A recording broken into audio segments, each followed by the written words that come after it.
Et bonjour à tous, ici c'est Lord Isaac, bienvenue pour l'ouverture du pack Commander Bleu 2014 Beetroot Time de Teferi Temporal Archmage. Alors j'ai réussi à le trouver en vacances, donc je reviens de vacances, j'étais en France et je me suis arrêté à Blois et il y avait eh bien tout simplement une boutique et ils avaient encore le Commander 2014 bleu. Alors, je me suis forcé d'attendre de l'ouvrir parce que je ne sais pas si vous l'avez remarqué. Moi, je l'ai remarqué après coup quand j'ai voulu sleever en fait le deck vert. Donc Freyalis que j'ai ouvert sur la chaîne aussi. Ce deck était incomplet. J'ai reçu en fait un deck scellé contenant 93 cartes. Il me manque donc 7 cartes, des cartes pas top en plus, des communes et des unco, notamment Timberwatch Elf ou le Wood Elves, Reclamation Sage, enfin des cartes qui sont utiles au deck et qui surtout sont manquantes. Donc je me suis retenu de l'ouvrir, j'espère que celui-ci sera tout simplement complet. J'ai regardé donc les autres decks, le rouge et le blanc, et cela était complet. Donc il y a juste le vert, évidemment c'est un des seuls que j'allais jouer qui est pas complet. Donc ça me met un petit peu la rage, parce que quand pour ceux qui ne le savent pas, quand vous avez ce genre de soucis, eh bien Wizard, il faut contacter le service client. Le seul souci, c'est que comme nous sommes européens, eh bien on doit contacter le service client américain, et pour ce genre de choses, eh bien tout simplement il faut envoyer une lettre expliquant ce qui manque, le souci, etc. Ou s'il y a des cartes abîmées, les renvoyer avec. Et avec toutes les infos, avec votre nom, prénom, adresse complète, etc. Le seul souci, c'est que la valeur de ces cartes est de 2,47 €, je crois. Et que pour envoyer la lettre, je suis à passer 8 € déjà. Donc c'est le truc que je ferai jamais. Je vais devoir aller à un magasin qui vend en détail les cartes pour pouvoir compléter ce deck. Donc je suis un petit peu dégoûté. Donc j'espère ici que ce deck sera complet. Donc la carte Planeswalker Teferi Temporal Archmage, il coûte 6, donc il est un petit peu cher, de 2 îles. Il a 5 marqueurs loyauté sur lui par contre, ça c'est une bonne nouvelle. En plus 1, regardez les 2 cartes du dessus de votre bibliothèque, prenez-en une dans votre main et l'autre en dessous de la bibliothèque. Le moins 1, désengager 4 permanents ciblés, donc un plus 1 relativement correct, même bon, un moins 1 assez fort quand même, puisque c'est moins 1 pour désengager 4 permanents, ça peut être une créature, land, peu importe. Et alors, moins 10, bon, je le lis quand même, hein, le moins 10. Vous avez un emblème avec, vous pouvez activer les habilités de loyauté des Planeswalkers que vous contrôlez à n'importe quel tour de joueur, et ils sont considérés comme des éphémères. Donc un moins 10 assez puissant si on joue évidemment avec plusieurs Planeswalkers. Je pense qu'effectivement, si on commence à jouer avec des decks vraiment prévus Planeswalker, où on a 4, 5, 6 Planeswalkers différents, ce pouvoir peut devenir très vite extrêmement gênant. Bon, c'est moins 10, hein, ça veut dire qu'il faut minimum 6 tours à plus 1 pour espérer pouvoir l'avoir. Donc je compte pas trop dessus. Et donc ça fait un Planeswalker typiquement bleu qui va permettre donc de trier son deck avec une profondeur de 2 quand même à chaque fois, sans perte de cartes, et avoir une récupération derrière. Donc deck bleu, j'ai hésité à le prendre, hein, vraiment, parce que je n'aime pas bleu. J'aime pas jouer bleu. Ça, je vais le garder puisqu'il y a la liste de cartes. Si jamais il en manque, j'espère qu'il ne va pas en manquer. Donc, je vais commencer cette ouverture. Vous m'excuserez par compter les cartes.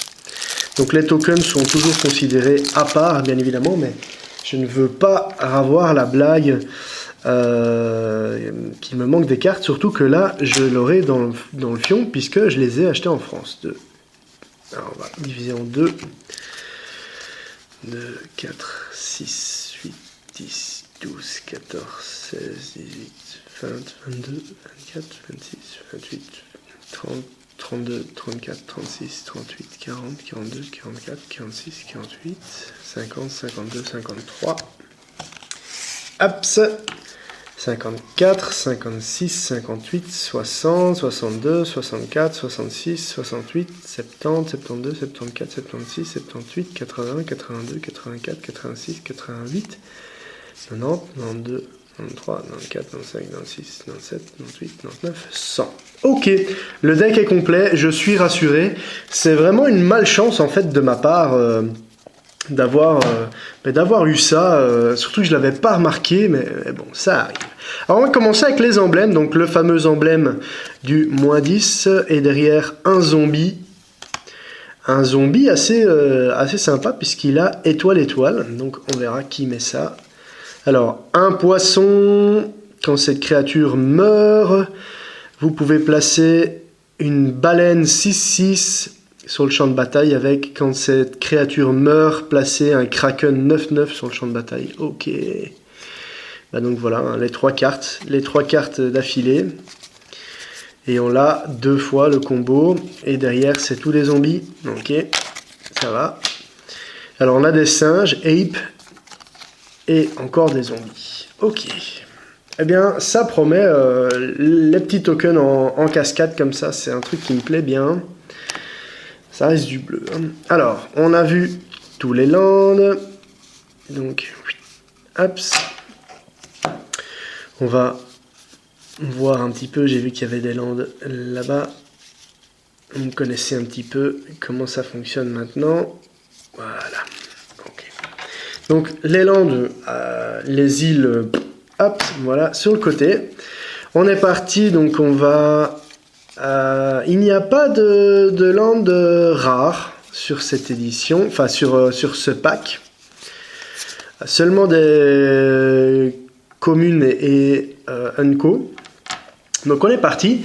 Tectonic Edge, donc rajoute un générique, et quand on le sacrifie en payant 1, on peut détruire un terrain non basique. Et on ne peut activer cette capacité que si on contrôle 4 terrains ou plus. Zootic Cavern, donc qui rajoute 1 et qui a morph. Voilà, donc on peut le mettre en morph pour avoir une créature en plus. Coral Atoll. Donc il entre engagé, quand il entre sur le champ de bataille, sacrifiez-le à moins que vous repreniez une île dégagée dans votre main, et il rajoute une île et un générique. Très bien. Ghost Squatter, je ne le présente plus. Myriad Landscape qui arrive engagé, qui rajoute un générique. On la sacrifie en payant 2. On peut chercher dans sa bibliothèque 2 terrains basiques et les mettre sur le champ de bataille. Lonely Sandbar qui arrive engagé, qui rajoute une île et qui peut être cyclé pour une île. Et Remote Island qui arrive engagé, qui rajoute une île et qui a cycling 2. Ok. Du classique au niveau des lands. Donc du terrain basique comme on en veut. Teferi, donc qu'on a déjà vu au niveau de la carte. Je vais la placer au-dessus. Et donc on est parti pour la première mythique, le Stitch of Geralf. Une 3-4 pour 5 pour 2 îles, une créature légendaire magicien humain. Donc une 3-4 pour 5, mais bon, on va avoir l'habilité. Donc pour 3 dont une île, et on engage la carte. Chaque joueur met les 3 premières cartes de sa bibliothèque dans son cimetière. on exile... ensuite, on exile 2 cartes créatures de...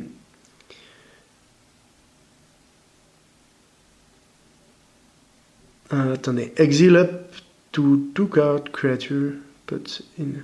Ok, donc on peut exiler jusqu'à 2 cartes de créatures du cimetière qui ont été mises de cette manière.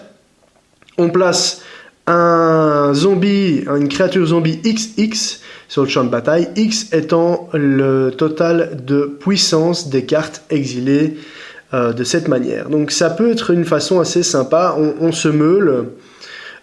S'il y a des créatures, eh bien, on les exile et en fait on peut placer gratuitement un token de la puissance équivalente des 2 cartes. Donc ça peut être effectivement très sympathique. Directement, deuxième mythique. Alors celle-là, je la connais, c'est une vieille carte, je pense. Lorthos the Tidemaker, qui vaut 8, dont 3 îles, une 8-8. Créature légendaire poulpe. Quand il attaque, vous pouvez payer 8.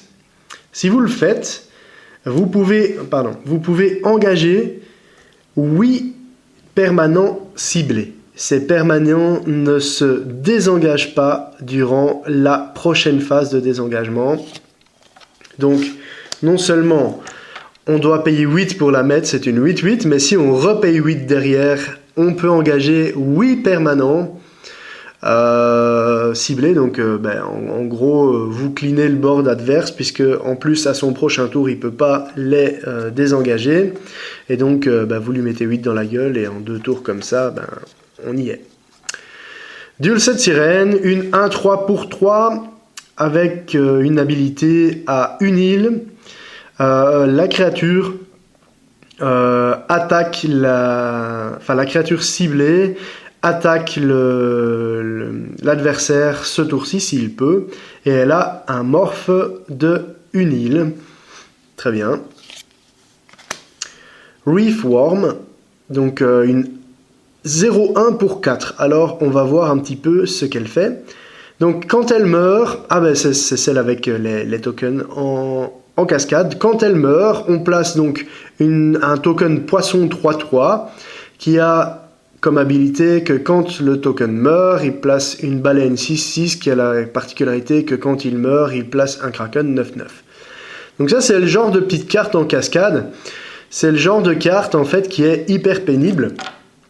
Parce que, tout simplement, c'est une 0-1. C'est-à-dire, que vous ne pouvez pas attaquer avec. Mais c'est le petit bloqueur hyper pénible parce qu'on ne veut pas que cette créature, quand on l'a face à soi, elle crève. Tout simplement parce que quand elle crève, elle place des tokens de plus en plus puissants. Donc on va à chaque fois être bloqué avec ça. Alors, X-Ridon, une 5 pour un coût de 5 avec 2 îles, une étoile. Quand il entre sur le champ de bataille, vous placez tous les créatures non token face cachée. Donc en fait, on les morphe. Ce sont donc des créatures 2-2. La puissance et l'endurance de l'X-Ridon est égale au nombre de créatures face cachée sur le champ de bataille. Ok, donc là on va jouer avec le morph. Ça peut être utile d'avoir par exemple des landes morphées. Storm Surge Kraken, une 5-5 pour 5 a donc 2 îles, qui a la défense talismanique, très bon, et qui a le trait lieutenant. Donc pour rappel, le lieutenant, c'est tant qu'on contrôle le commandant, il gagne +2/+2, et lui rajoute, quand il devient bloqué, vous pouvez piocher 2 cartes.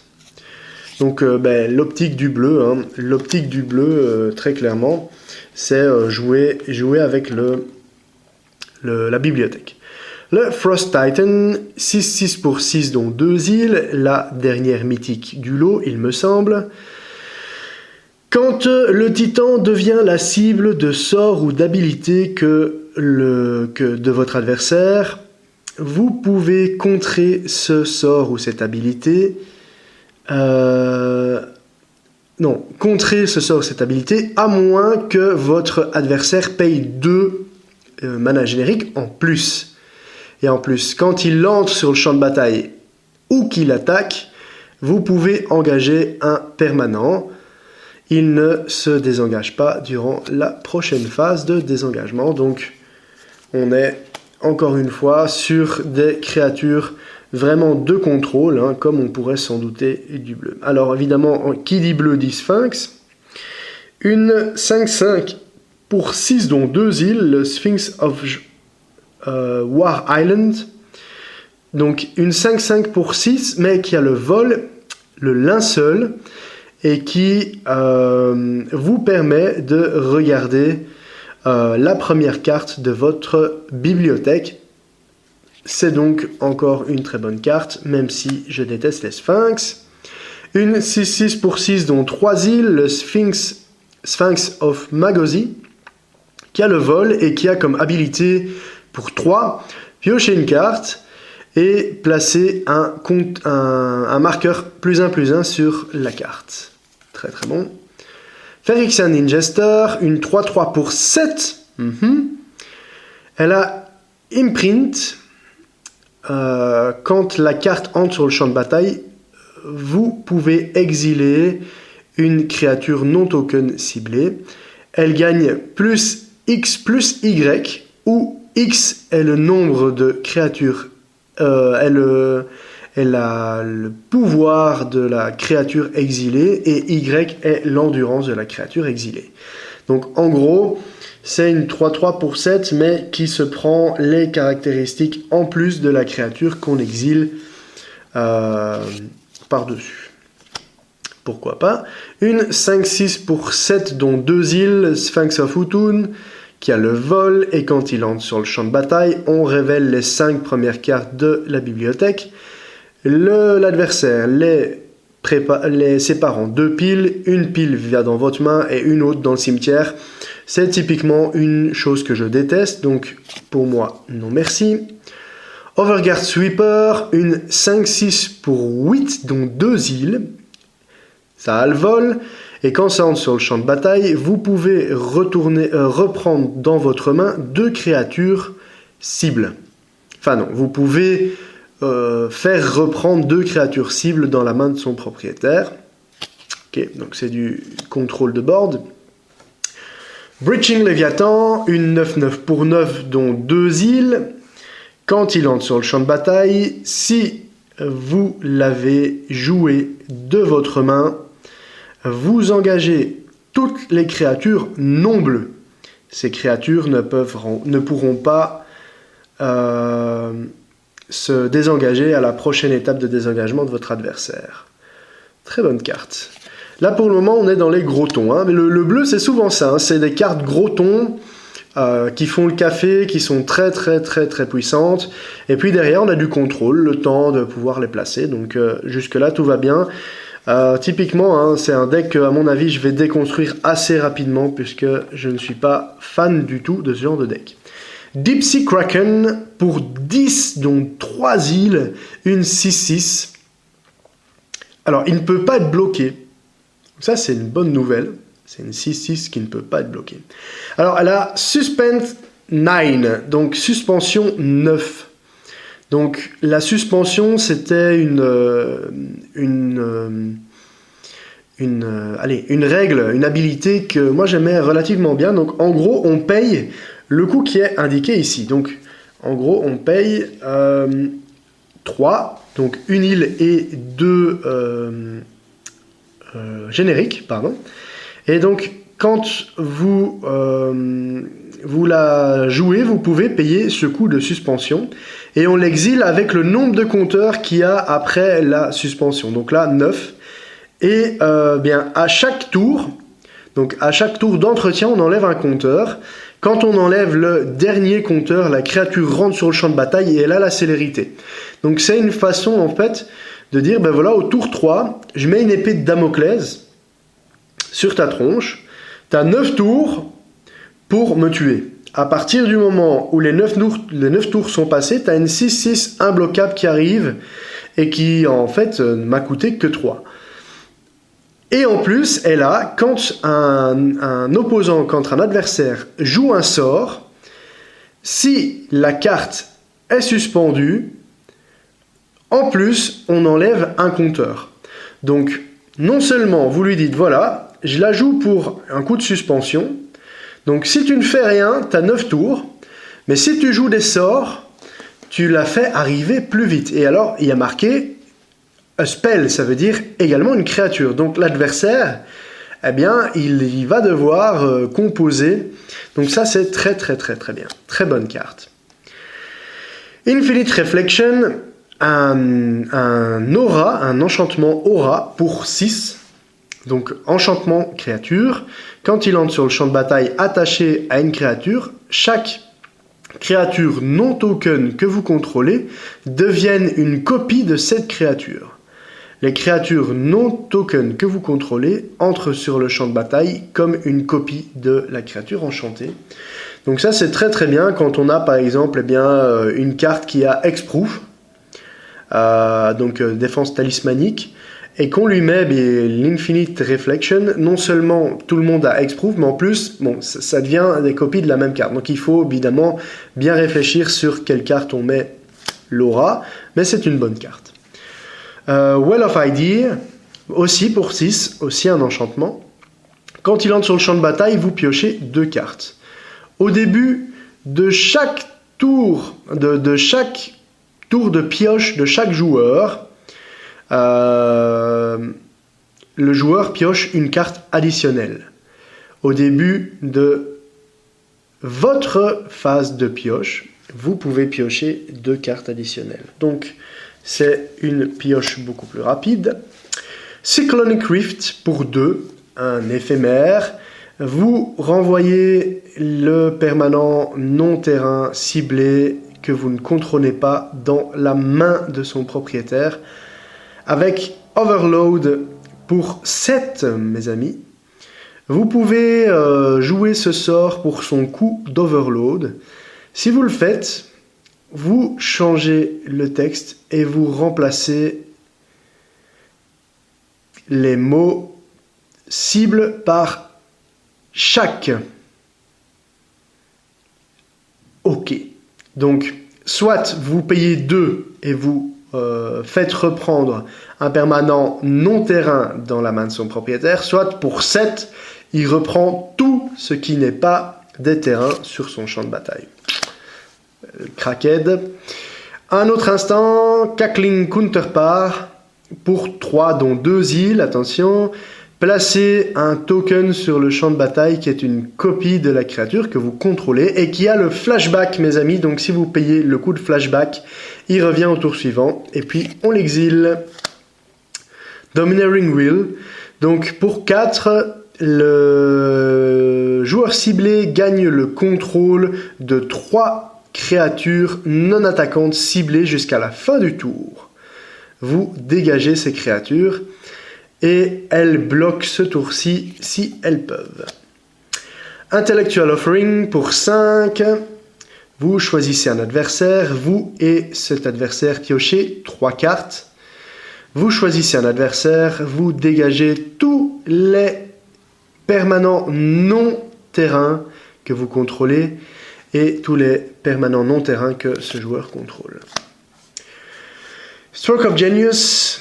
Alors, c'est une carte qui a un coût assez important. Donc, elle a un coût de base de 3 dans une île, plus un coût de X. Et le joueur ciblé pioche X cartes de la meule, enfin de la pioche. Rite of Replication pour 4 dont 2 îles avec un kicker à 5. Très bien. Donc on peut payer jusqu'à 9. Vous placez un token sur le champ de bataille qui est une copie de la créature ciblée. S'il a été kické, vous en mettez 5. Bah voyons. Ethergale pour 5 dont 2 îles. Vous reprenez 6 permanents non-terrain. Enfin, renvoyez 6 permanents non-terrain dans la main de son propriétaire. Du contrôle. Hein. Distorting Wake pour 3 îles et X. Un rituel, retourner, donc renvoyer X permanent non-terrain dans la main de leur propriétaire. Bon ben voilà, ça reste du contrôle, hein, une classique. Steel Elkite, donc ça on l'a déjà vu dans un autre deck. 5-5 pour 6, un dragon artefact qui a le vol et qui a 2 habilités assez intéressantes. Donc, pour 2, il gagne +1, +0 jusqu'à la fin du tour. Et pour X, vous détruisez chaque permanent non-terrain avec un coût de mana converti de X. Donc on peut l'activer qu'une fois, donc c'est une carte qui est assez puissante. Le Saphir Medallion pour 2 qui fait que les coups bleus, les sorts bleus ont 1 de moins, toujours très intéressant. Il y en a 1 de chaque dans chaque deck commander. Crown of Doom, la couronne du destin. Pour 3, quand une créature vous attaque ou attaque un Planewalker sous votre contrôle, il gagne +2, +0 jusqu'à la fin du tour. Et alors elle a habilité pour 2. Le joueur ciblé autre que le porteur de la couronne gagne le contrôle de celui-ci. Vous activez cette habilité durant votre tour uniquement. Donc en gros, c'est un debuff qu'on doit se mettre à soi-même pour pouvoir après passer la patate chaude. Nevin Irreal Disc pour 4, un artefact qui arrive engagé et qui a comme habilité on paye 1 et on l'engage, on détruit tous les artefacts, créatures et enchantements. Un clean board. Azure Mage, carte classique, on arrive dans les unco et les communes. Une 2-1 pour 2 avec une habilité pour 4, piocher une carte. Phantom Seer, donc une 1-3 pour 2 avec le morph. Renvoyez 2 îles que vous contrôlez dans votre main. Quand il se retourne face visible, piochez 2 cartes. Ok. Fogbank, une 0-2 pour 2 avec le défenseur vol. Vous prévenez tous les dégâts de combat qui pourraient être infligés et qui sont infligés par le Fogbank. Très très bon. C'est le genre de défenseur qu'on doit enlever avec un éphémère ou un rituel, et c'est le genre de créature que j'aime bien, moi, personnellement. Willbender, une 1-2 pour 2 avec un coup de morph pour 2. Quand il est retourné face visible, vous changez la cible du sort ou de l'ability. Un boomerang. Riptide Survivor, une 2-1 pour 3 avec un coup de morph de 3 également, mais 2 îles au lieu d'une. Quand il se retourne face visible, vous défaussez de 2 cartes et vous en piochez 3. Seagate Oracle, une 1-3 pour 3. Quand il entre sur le champ de bataille, vous pouvez regarder les 2 cartes du dessus de votre bibliothèque. Vous en mettez un dans votre main et un en dessous de votre bibliothèque. Shepherd Parasite, une 2-3 pour 3 dont 2 îles avec un coup de morph de 3 dont une île. Quand il se retourne face visible, la créature ciblée prend +2, -2 ou -2, +2 jusqu'à la fin du tour. Muldrifter, une 2-2 pour 5 qui a le vol. Quand il entre sur le champ de bataille, on pioche 2 cartes et il a évoque pour 3. Donc vous pouvez le jouer pour son coup d'évoque. Si vous le faites, il est sacrifié quand il entre sur le champ de bataille. Donc en gros, on fait juste son habilité. Bryn Elemental, une 5-4 pour 6 dont 2 îles avec le morph pour 7 dont 2 îles. Quand il arrive face visible, chaque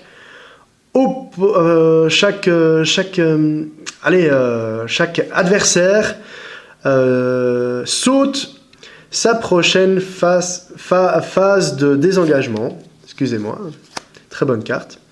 Full de mise pour 5, un enchantement de créature. Quand la créature enchantée meurt, reprenez la carte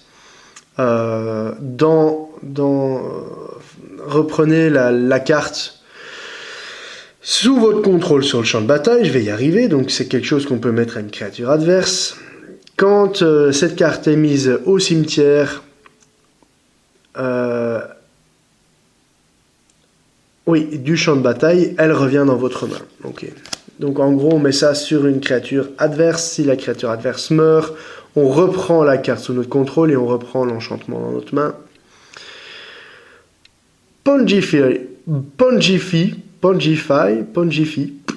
un instant pour 1, détruisez la créature ciblée. Elle ne peut pas être régénérée et placée à la place un token singe 3/3 vert. Oui. Into the Roil pour 2 kickers à 2 également. Vous reprenez un permanent non-terrain, enfin vous renvoyez un permanent non-terrain dans la main de son propriétaire. S'il a été kické, vous piochez une carte en plus. Turn to Frog, on ne la présente plus. Très bonne carte pour 2. Donc vous transformez la créature en une grenouille 1/1. Voilà. Exclude pour 3. Vous empêchez l'invocation de la créature ciblée, vous piochez une carte.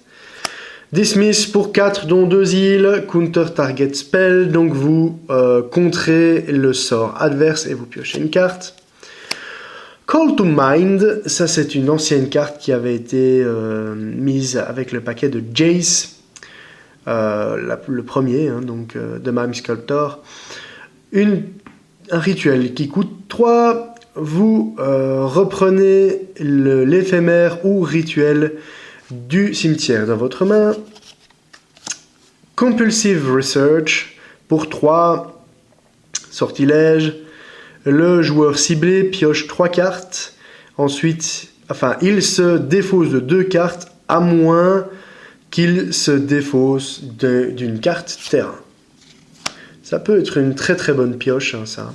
Concentrate pour 4, dont 2 îles, piochez 3 cartes. C'est aussi une réédition. Rush of Knowledge pour 5, vous piochez un nombre de cartes égal au coût converti le plus élevé de permanents que vous contrôlez. Des Eldrazi, comme s'il n'y avait pas assez de ton dans ce deck. Attune of Kozilek, qui est une carte qu'on a aussi dans d'autres decks. Une 10/9 pour 9, qui, quand elle arrive, quand vous jouez cette carte, donc quand vous la jouez, donc même si elle est contrée, l'effet va s'activer, vous pouvez reprendre une créature cible du cimetière sur le champ de bataille et elle a Annihilator 2, donc pour rappel l'Annihilator, quand la créature attaque, le joueur qui défend doit sacrifier 2 permanents. Everflowing Chalice pour 0, multi-kicker 2, elle entre avec un nombre de compteurs équivalent au nombre de kicks que vous avez fait. Et quand vous l'engagez, vous ajoutez 1 de mana pour chaque compteur sur le calice. Tormod Crypt, pour 0, vous la sacrifiez, vous exilez toutes les cartes du cimetière adverse pour empêcher les combos. Le Sol Ring, on ne le présente plus, il est à chaque fois dans les decks. Mindstone, c'est pareil. Sky Diamond, on ne l'a pas vu, pour 2. Donc c'est un artefact qui rajoute une île, évidemment. On avait l'équivalent, mais pour les autres couleurs.